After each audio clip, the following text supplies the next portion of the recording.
Aloha, it's Dave Lawrence. How are you? I hope you're doing good. I hope you're happy and healthy. I'm grateful to have you here because today we're welcoming a favorite vocalist of mine to the airwaves of HPR for his first chat. It's a gentleman I was thrilled to have as a guest on the phone and in person at the Hawaii Theater when he last visited Honolulu. That was back in 2006. He joins us on the line today to talk about everything he's up to in life these days, reflect on his incredible career thus far.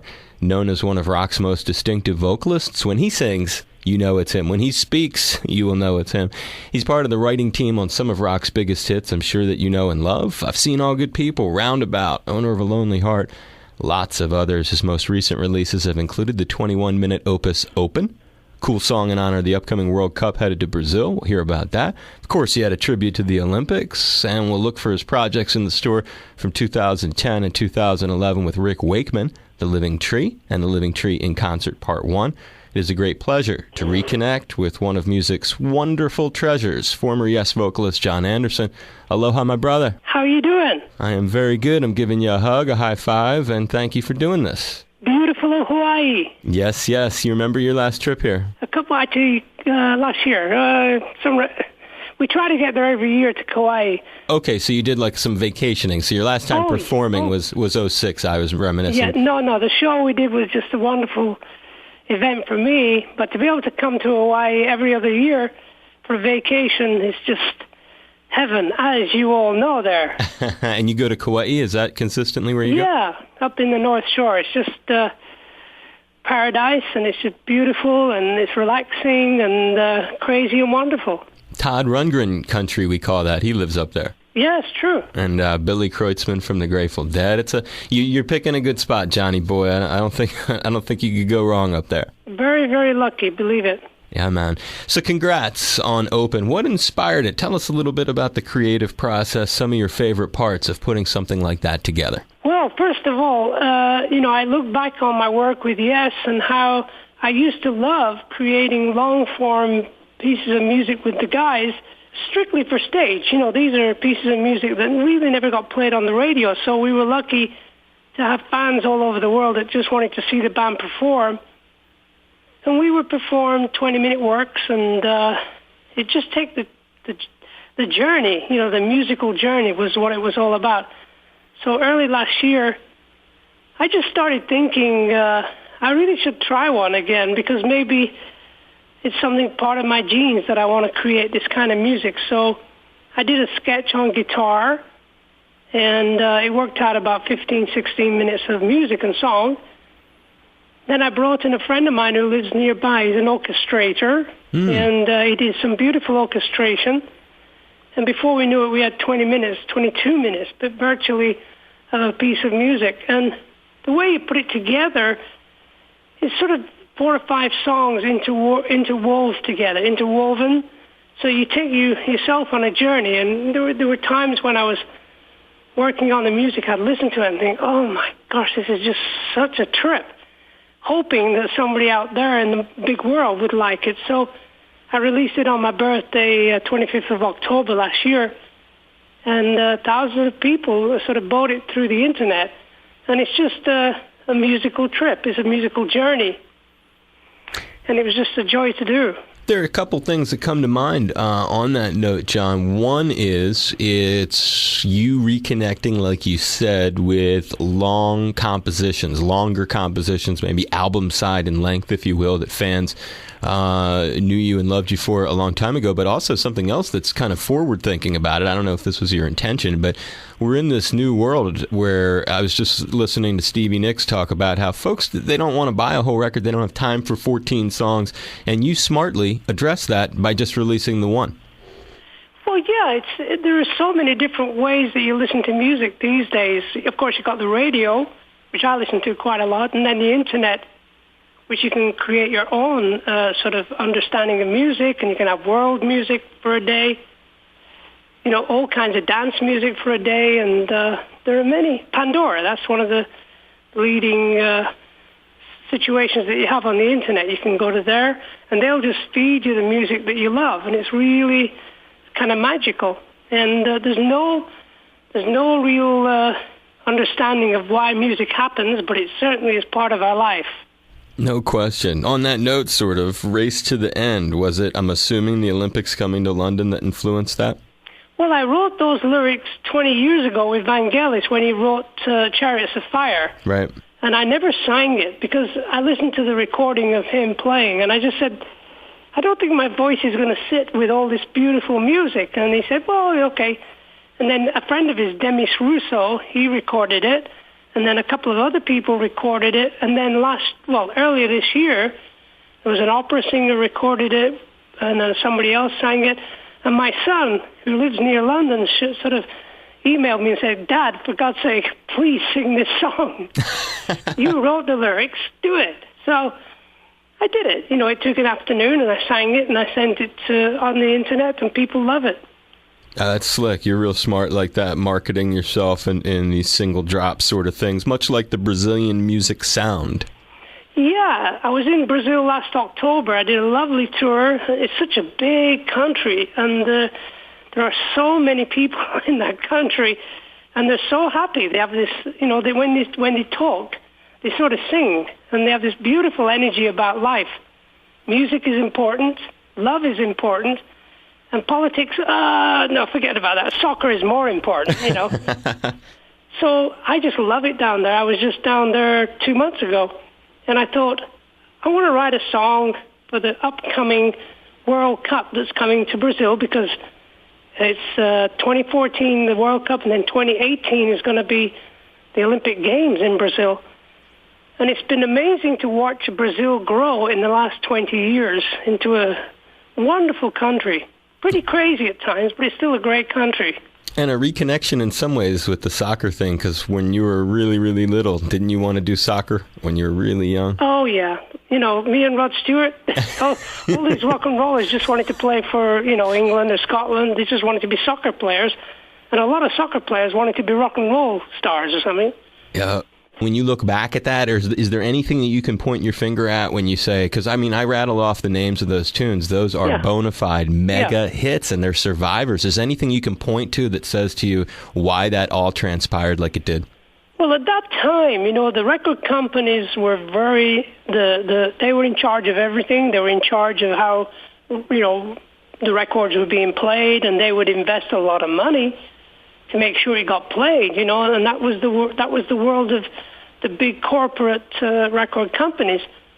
At the beginning of the 70s, it really wasn't like that, It was more about music. What are we going to do next? Nobody's quite sure. By the mid-70s, it got a little bit out of control for a while, and then you got punk, which was a great push in the backside for everybody, because that's the way the business wanted more money in the world of commerce, if you like. So by the end of the 70s, you had disco, and all of a sudden, the music of Yes was just another world, and we were very lucky to have fans that wanted to come and see us perform.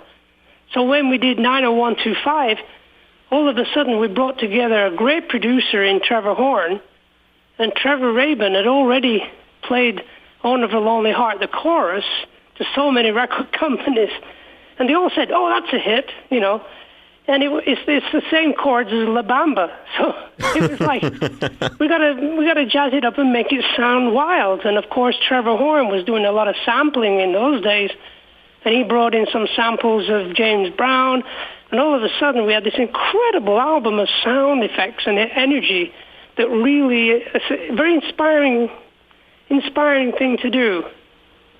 And that's one of the things about it that all these years later, that's why I just had to draw, because we're heading into the, it's 30 years almost since the thing. And when you review it, it's remarkable. Some material from that exact same year does not hold up at all. And then you put that record on, and most of the 5 tunes I named are still, they're just smokers, going way back, a lot deeper into your history. I just wanted to ask about a song that had a lot of personal meaning, and I imagine here in Hawaii probably has a little extra juice for you. Heart of the Sunrise. What is the whole Lost in the City thing? I never could figure out what you're talking about there. Very, very simple. I was living in London, and I was surrounded by accountants and lawyers and all that kind of energy, and it didn't really feel good. And I just wanted to live in the country, away from the city, because, the city it's a dangerous place for me at that time, and I just felt lost. I wanted to go to the heart of the sunrise, which is my inner powers, like the soul of our consciousness. I wanted to go to that place, more inspiring. And I was lucky to work with Chris and Alan and Rick at that time, and Steve, and they were very, very musical. Well, it was Bill, actually, who was playing on that one. Mm-hmm. Very adventurous musically, so they could play some ideas and then come to a very simple song and then go off on a tangent and do some incredible music. So it was kind of wild times, believe it. Oh, man, and it's captured in the jam there. I mean, you talk about a wash. I mean, Dreamer, easy in the chair that really fits you. There's just some moments in there, dude. And I think that I speak for many of your fans. These kinds of lines are things that we carry with us. When you hear you say sharp, distance, how can the wind with its arms all around me, and that thing builds up in the end, that final one. I actually do that on the piano on my solo show. Right. And I get really into that sort of same place. Exactly, right. And it works. People just love the simplicity of the song. If, love comes to you, you follow it. If love is there, everything works. I can see how, and that's just the great moment in the song. And what you're saying is how we were talking earlier. You can add that interpretation when you strip it down. You're able to manifest that. Wondrous Stories. What a trippy jam. Anything on the origins of that you can share? It's very, very simple. Again, I woke up that morning. We were recording in Switzerland, and I woke up and I had my two children in the bedroom next to us, and I woke and went and saw them asleep. I woke this morning, love laid me down by the river. It's like, and there was this river that went down from this little village down to the town that we were recording in. And I walked all the way down the river, all the way down to the recording studio. And by the time I got there, I had most of the lyrics. Brilliant. Because, we're surrounded by nature, and it's an incredible, wondrous event. It's so inspiring to be surrounded like you are in that beautiful island. Nature is so powerful. And you've written about it so many times. South Side of the Sky, were we ever warmer on that day? A million miles away, a scene from all of eternity. True. You just, dude. Well, it's meant a lot for me. As I wrap it up for you, you're passionate about other things besides just the music arts, and we should give a little plug. Explain how doing painting and different sorts of artwork became an outlet for you. I think over the years, I remember the most important thing at school was two things: football, soccer, and painting. And I used to just that was my life.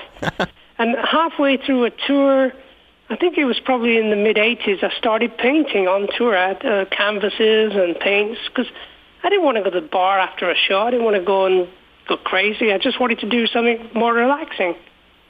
So I started painting more, designing ideas for musical theater and things like that. I'm very interested in that. I think the next 20, 30 years of my life will be in musical theater. How much are you painting? How often do you do it? Well, I'm working on two at the moment, and I finished one about 2 weeks ago and sent it to England, and as a present, and then someone actually wanted to buy a painting, and I had a couple, and I sent him a quick look at it, and he said, I'll buy that. I thought, oh, great, I've got some money for Jane's, my wife's Christmas present. Now I can go and buy without asking her for money. I love it. Well, if you ever wanted to donate one that we could use for one of our fundraisers, I'd be happy to. I'd love to. I actually have one framed, and it's a little scene from, I was driving on the North Shore, and I saw this little beautiful beach house in this cove. So I would love to send that to you. So you've got our address. Dude, I will reach out. I'll reach out through Billy, and I'll make that happen. Final note for you. I want you to give a plug for this. It's Rabin, Anderson, Wakeman. I'm not sure about how the lineup will come together, but I hear you and Trevor and Rick and you guys are like doing something. What's the story? Well, it's a slow process because, Trevor does movies. He's actually up to his 52nd movie over a period of 10 years. He's doing 3 movies a year. movie scores. So he gets really tied up and he keeps saying, yeah, I want to do it. And then, but I'll call you back in a month. But Rick actually emailed me just a week ago. He's in Argentina. He's doing concerts down there. And he said he'd have some new music for the new year. And I said to Trevor, when I get the music from Rick, I'll sing on it and send it to you, and then you can do some work on it, and we'll see where we go. Well, you got to know we're going to be supportive of it, and I want you to keep in mind that as the months go on, maybe after our drive, where we have someone take advantage of making a donation to the station and picking up your generous gift that you just gave us, we'll have you come out here. I'd love to have you come back and do something. We'll work with you, try to find the right promoter. Yeah, the right venues. I'm actually going to Australia in April. I'm doing Australia and New Zealand. And, of course, on the way home, I want to go to Hawaii and do a show in Honolulu, in Maui, and then go to Kauai for a break. Let's do it, dude. Let's hook this up and make it happen. I'm there. I'll be there. All right. I will work with your people, and because I'd love to have you come to our studio. We have the nicest facility here. You could do a small show here. I will. Really nice. I promise. I'll bring my acoustic guitar. I'll sing you some songs. Did you have fun today? Was this okay? Excellent. Wonderful. Kept your mind going. I'll give you a hug, a high five. I really appreciate it, Jon. You be safe, and I'll reach out to Billy regarding the artwork thing. That's extraordinarily generous. And we got a powerful statewide reach and a perfect demographic for you, so let's stay in touch. I'll make it happen for you. Excellent. Thank you so much. Be safe, brother. Bye-bye. Aloha. When you look back at that, or is there anything that you can point your finger at when you say, because I rattle off the names of those tunes. Those are bona fide mega hits, and they're survivors. Is there anything you can point to that says to you why that all transpired like it did? Well, at that time, the record companies were they were in charge of everything. They were in charge of how, the records were being played, and they would invest a lot of money to make sure it got played, and that was the world of the big corporate record companies. At the beginning of the 70s, it really wasn't like that, It was more about music. What are we going to do next? Nobody's quite sure. By the mid-70s, it got a little bit out of control for a while, and then you got punk, which was a great push in the backside for everybody.